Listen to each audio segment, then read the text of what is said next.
Miss হবে না আপনার পছন্দের টিভি শো। দেখুন জি5 অ্যাপে একদম ফ্রি।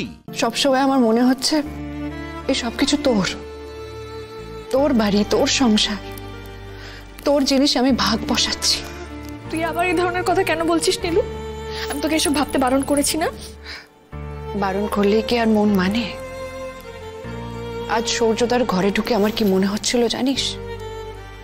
মনে হচ্ছিল এখানে আমি কেন? এই ঘর তো তোর, তোর বাড়ি, তোর সংসার, তোর বউ। চুপ কর।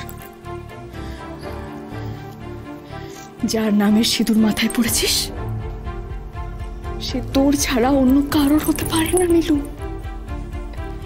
শুধু সে কেন, তার ঘর, তার বাড়ির লোকজন সবকিছু তোর, সবকিছু তোরই। আর মনটা?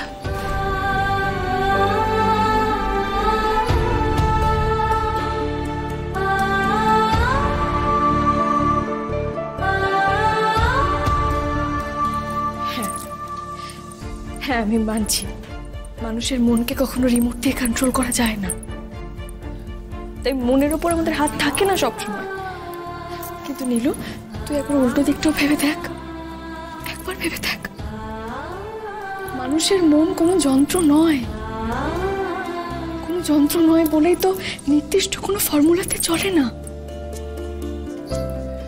তাই ক্ষেত্র বিশেষে আমরা মনকে নিয়ন্ত্রণ করতেই পারি, তাই তো? এই পরিস্থিতিটা স্বাভাবিক নয় নীলু, সেটা আমি জানি, তুই জানিস, আর সূর্যও জানে। সময় লাগবে,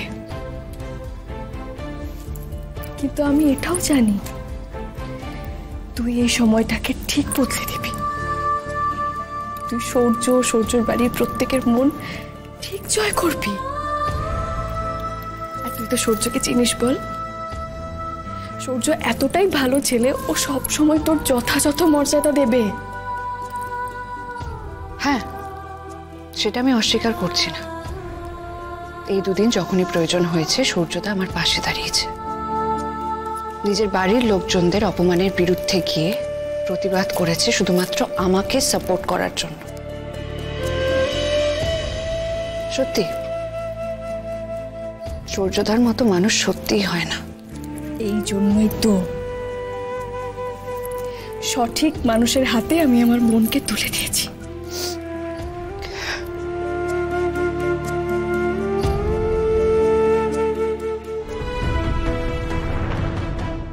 নীলু, দেখ তোর জন্য কি এনেছি আমি। কি আছে এতে? এখনই কেন খুলছিস এটা? কত লোকজন এসেছে তোকে দেখবে বলে, সবাই দেখতে আসছে, এখন ব্যাগ খুলে বসে থাকবি নাকি? সব তোর পছন্দের জিনিসই আছে, খুব ভালো লাগবে তোর, দেখিস? তাহলে দেখি না।